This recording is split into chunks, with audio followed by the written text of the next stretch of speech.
Welcome to the Point Out Loud Women Trailblazers podcast. In this series, we're going to focus on where love meets leadership, women in philanthropy. This podcast is brought to you by the Salzman Center for Women's Leadership. Here at UW-Stevens Point, we believe that meaningful change begins with students and leaders who are committed to shaping a more inclusive, innovative, and empowered campus. Well, thank you, Kelsey and Lena, for inviting me to join you as a co-host for this series, highlighting voices of passionate women working in philanthropy. I'm Jenny Riggenbach, the CEO of the Community Foundation of Central Wisconsin and a member of the Century School of Business and Economics Business Advisory Council. Kelsey, I'm telling you, our listeners are going to really enjoy the mix of philanthropy our guests represent. From nonprofit fundraising, corporate philanthropy, and public higher education fundraising. These leaders are redefining what it means to lead with expertise, compassion, and purpose. And the best part is all of them are UWSP alumni. As Frida Kahlo once said, "Feet, what do I need you for when I have wings to fly?" Today we honor the UWSP students focused on their purpose and courageously developing their own wings to fly. Today we're joined by Mandy Heath, a leader in philanthropy strategy and inclusive giving. As Vice President of Philanthropy Services at Gobel Group, she helps organizations create meaningful, impact-driven programs. With over 15 years of experience, she has supported healthcare, higher education, and nonprofits, including FIU's $750 million Next Horizon campaign. Mandy is also a champion for equity and inclusion in philanthropy and co-founded the Waking Women's Healing Institute to prevent violence against Indigenous women and girls. In our conversation today with Mandy, we learn about the power of guiding conversations by using the science part of data and combining that with the art part of philanthropy. She tells us about her seat at the table and she helps us understand how to get our own. Alrighty, Mandy, we're super excited to have you here and share your insights on women in philanthropy and the future of giving. So Mandy, to start us off, we'd love it if you could walk us through what your work looks like as the VP of Philanthropy for Services at Gobel Group. So I currently work with clients primarily in the healthcare field. I serve as the services consultant, so I am everything and anything operations that supports the programs, which are our fundraisers who also work with the fundraisers as part of our engagement with our client. So we partner to kind of navigate all things in terms of data, in terms of policies and procedures and your CRM system, and how can we help in terms of staffing and making recommendations in that. And my world has existed primarily within data management and prospect development. So I get pulled into a lot of engagements that is kind of priority just based on my experience and knowledge around it. Oh, I love that. Oh, there's nothing better than a really good CRM from my perspective. Like, man. Yeah. I'm really curious. Can you share with us what originally sparked your interest in philanthropy? So was definitely not part of my plan. So when I first applied to UWSP, I actually started out as an interior architecture major. Okay. I'd always been interested in arts. In high school, I was very heavily involved in the arts. And it seemed like kind of the right path at that time. I also had a daughter, so I was a non-traditional student. Okay. So I started, instead of the fall, I started in the spring. But I went, I think, a year into the interior architecture major. And then the second year I was there, they had started talking about shifting from, I was doing everything on blueprints and everything was not in AutoCAD. Wow. And so when they started making that shift, I kind of had to step back and be one in just the expense of it. Is it something that I could do? Maybe there were other options. And I had a really good advisor while I was at Point, who kind of tried bringing me in to like, maybe there's other options. And then what does that look like? So then I shifted because at the time CSI was such a big show. Yeah. I was like, you know what, maybe forensic science is going to be my path. And then I took my first chemistry class and realized that this was not going to be my path. So it was at that time that arts management, I didn't know that arts management was even a major. And my advisor, the more she was talking to me, was like, I think this might be a good fit for you because it blends the arts and the business side. And I talked about, like, I still get to take art classes and all these things that I've really enjoyed doing. And I started that first semester in that, and I fell in love with the program, like loved everything about it, loved what I was learning. I had internships at Century Insurance. I did another one in terms of the gallery that's on Point Campus. I did a semester there.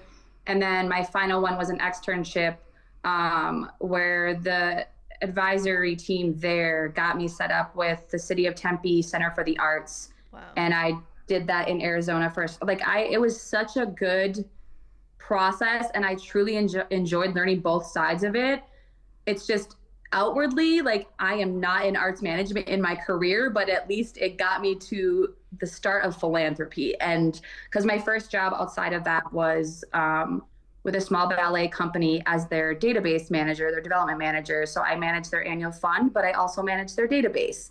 And that is where I found out I was not going to be a fundraiser. I'm grateful for the experience and what I learned from it, but data was my thing. Like cleaning the database, prospecting in the database, navigating all things into that's where I found my niche. And the nonprofit side of it, and just seeing how those gifts were impacting. We had a ballet school too. So understanding what philanthropy could do in terms of funding for kids to be able to go to the School of Ballet, for the different ballets and performances that we put on throughout the years. So that's really where that all kind of got to. Yeah, I love that bold statement. Data was my thing. Like, what did it feel like when you started to have that come together for you? I think it was seeing how the data that I provided was meaningful to the person who was using it and the impact that it had. So my fundraisers were the ones who were going out there to build the relationships. I was the one behind the scenes prepping them in terms of what I could find, what I knew. And I think seeing the full circle of that, of I'm giving them information to kind of help guide their conversations as they're building the relationship, but then to come back and see that, yes, this was successful and fruitful, and this person decided to give, and then I'm the one who's kind of updating all of that back in the database and seeing how it then impacts whether, it's a performance, whether it's a scholarship for the school. So data and bad data, I've seen enough bad databases in my career. Yeah. I think just the cleaning of getting data to be in a good place, because if I can make it easy for the end user, which is my development officers, then to me, I've done my job. And it's a never ending job because data is never clean in a database. So are you one of those people, do you just get lost in time when you're cleaning up the database? I used to, yes. And they always say, when I first started getting into prospect development, my boss at the time was like, you're going to go down rabbit holes. Like the intuitiveness and the curiosity is how people get into prospect development. Like that is what leads them in there. And there's so many transferable skills, but it's all about the curiosity. And she would always say, you're going to get into rabbit holes. You're going to go down rabbit holes trying to find all the things. And at one point when I started leading teams, it shifted in the sense of I needed my teams to be able to go through the process, but then it was about them understanding what they learned throughout the rabbit hole. Was it all necessary? Did they need to provide all these details to the gift officer? And kind of streamlining back that piece. But there's still times, yes, where if I'm determined to find something, I will keep searching in hopes that I'm going to find the answer for it. Yes. I love that. So you talked a lot about the role of UWSP in kind of getting you launched. Anything else that you want to say about how UWSP kind of helps set you up for success, or any mentors, that kind of thing, people who really meant a lot to you here? activities? It's been so long ago, and at this point, it's just aging me. It's okay if you don't have any. No, I had a mentor at the time. I cannot think of her name. Yeah. She was the one who guided me through the whole program. She wasn't my advisor that was like the one who navigated like my grades, like the scheduling and all that. But she helped me through the whole program. She was the one who helped me in terms of my internships. I know my senior year, she had nominated me for the UWSP Leadership Award, which I received when I graduated. I was very proud about that. Wow. Congratulations. Thank you. But she became kind of my rock in navigating, taking care of 2 children at that time. By the time I graduated, I had 2 daughters. But then keeping me focused, but seeing also my passion in like what I enjoyed it so much. And I loved that I could be in art classes and that I could, art history was one of my favorite classes. And I think I actually took a second semester of it just because the professor I had at the time, I loved so much in terms of how he taught. Sure. But yeah, if it wasn't for the group of people that kind of navigated me in terms of my internships and the program, either I feel like I would have changed again, or I don't think I would have ended in the externship that I did that led me to my first job in philanthropy. Okay, that is great. So I'm just going to change it just a tiny bit. As I was reading your bio, I see that you've worked in healthcare, higher education, the arts. What has each of those jobs taught you about effective philanthropy? The biggest thing across all of those sectors is understanding people and building relationships. Philanthropy overall works best when relationships are treated as long-term partnerships rather than one-time transactions. And when a donor feels that they are invested and that they have a seat at the table and that what they're giving to is meaningful, that for me, even from an operations perspective, it's like it's like the art and science. I always say like philanthropy and prospect development, like data and philanthropy are like the art and the science. The relationship building is the art and the data is the science. And connecting those two together is how I know the end game of that will be meaningful and the impact of it will make sense. That's such a beautiful way to say that. Thank you. The art and the science. So inspirational. Yeah. I love it. It is. You know, Mandy, I'm also really interested in learning about this organization that you co-founded, Waking Women's Healing Institute. What led you to do that? And what is the organization working towards? So both of my daughters are Indigenous. They come from tribes in Wisconsin, the Menominee and the Stockbridge-Munsee Mohican. Understanding kind of the history and culture and growing up within that kind of guided me into connection of understanding the MMIW crisis, or the Murdered Missing Indigenous Women crisis, and what that looked like. And having daughters, I think, made an impact even more. And understanding that everyone within a tribal community has somebody that they know or a relative that they know that has experienced something like this. Really? And during COVID, I was put in touch with Kristen Welch, who's actually the founder of the Waking Women's Healing Institute. And she was trying to build it as a nonprofit and had reached out asking if I would be willing to be a board member. So I agreed. And also it was just great to go through the process of starting a nonprofit, what that looked like, what it all entailed, the meaning behind it, what she was trying to do in navigating the cultural perspective and the healing from traditional Native perspectives and bringing that into the families, the victims, and kind of building that community. And she has just taken it and run with it, speaking nationally around it. It has grown into a much larger nonprofit than when we first started. So I was just uber proud to be a part of it from the beginning and see how it's continuing to grow. I can only imagine that your technical skills on the database management cultivation really helped them move forward more quickly than what I typically see from a nonprofit startup. Can you maybe talk a little bit about what it was like in those first few years and gaining the trust of philanthropy? Gaining the trust is harder, not harder from the operations, but because we're more behind the scenes and we're not there in front of the donor, I'm either building trust with my teams that I'm leading or with the group of people that I'm working with at an organization.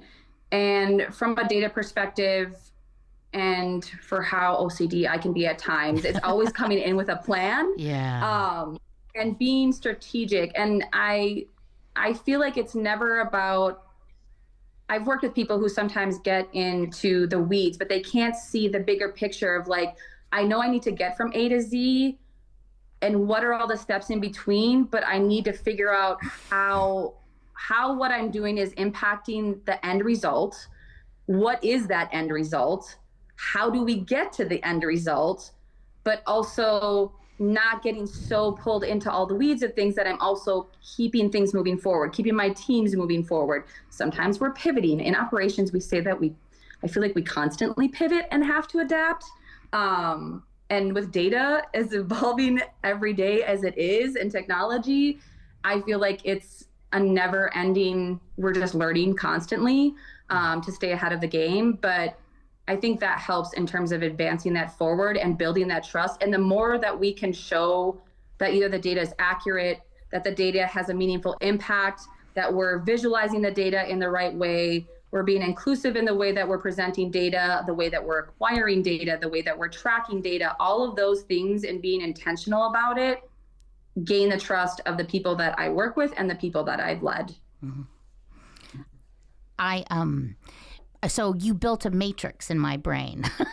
This is Lena again, right? Like I can see the method that you work through. I can begin to see your methodology. And I love the inspiration that you've had from your daughters who are Indigenous, and you have deployed that inspiration in bringing this kind of matrixed linear, very powerful way that you think about things, right, to co-founding a nonprofit. I want to use a word. I want to use a word called hope.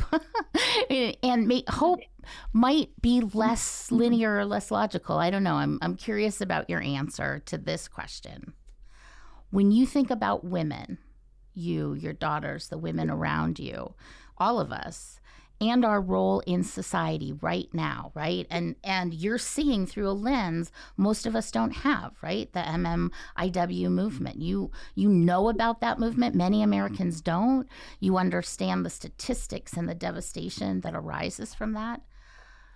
So knowing all of that, what still gives you hope, a hope for women?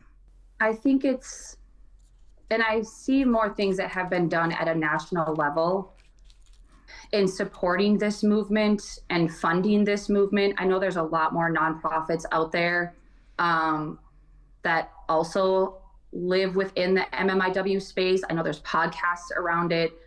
I think the more that it's talked about, the more that people hear it, the more that people are willing to listen about the crisis and how real it is and how much it impacts Indigenous communities and the people and the families that go through that crisis or have been influenced or impacted by it in some way, is the thing that I keep talking about it. How we, need to be more inclusive in how we're tracking data, intentional on how we're tracking data, but then also honoring data sovereignty and what that looks like from a community perspective within Native American tribes. And it's not about, controlling the information, but how are we collecting it? How are we using it? How are we sharing it? But I think the more that we can do that, the more people it reaches. And I think that drives me, that if I can keep speaking about it and I keep seeing, even in the state of where we are, and as a woman, if I know it's helping and I keep seeing more and more about it out there, that I know that it's good. Yeah. And I know that it's making a difference. And I think if we just keep speaking to that narrative, it will get bigger. It will get more recognition. People will understand, learn, want to learn, and see how much of a crisis this is and find other ways in which they can get involved, how they can help, things that they can do. Yeah. Thank you for saying that. And for our listeners who don't know, what does the acronym stand for? So it stands for Murdered, Missing, and Indigenous Women. And there are some acronyms that'll be MMIW2S, which includes Two-Spirit. So those are individuals within the community that identify in terms of both male and female. But within Indigenous communities, they call them Two-Spirit individuals. But the acronym that's more widely known is MMIW, which is just Murdered, Missing, and Indigenous Women. Thank you for saying, for making that more clear for our listeners. I want to encourage everybody, if you aren't aware of this movement, to go look it up, because it will disturb you and enlighten you and perhaps even call you to action. So to kind of wrap things up, I just want to ask, what advice would you give women who want to build a career in the strategy, operations, or the data side of philanthropy? From a woman's perspective, we are definitely in a man's world. Getting a seat at that table is a never-ending battle. Yeah. I had a boss and mentor tell me a long time ago, and she was also a woman leader of multiple teams over the course of her career, is it's about networking and getting involved, surrounding yourself with people and like-minded people in and outside of the industry to kind of push you, to encourage you, to learn from, to understand, ask questions. At one point, I was a one-person team trying to navigate it at all, and I used the different organizations that I had been involved in as my resource and my go-to when I was like, I think I'm making the right decision, but I'm not sure because I'm a team of one and I need like the confirmation or the affirmation of it. So she had always said, get involved. And so between that and just constantly learning, like I am always reading, always doing trainings, free courses, whatever I can, because data and technology are not going to slow down. The nice thing with operations is it's steadfast in the sense of there's always going to be a CRM. People will always need processes and policies and procedures in hopes that they can align and follow them from an accountability perspective.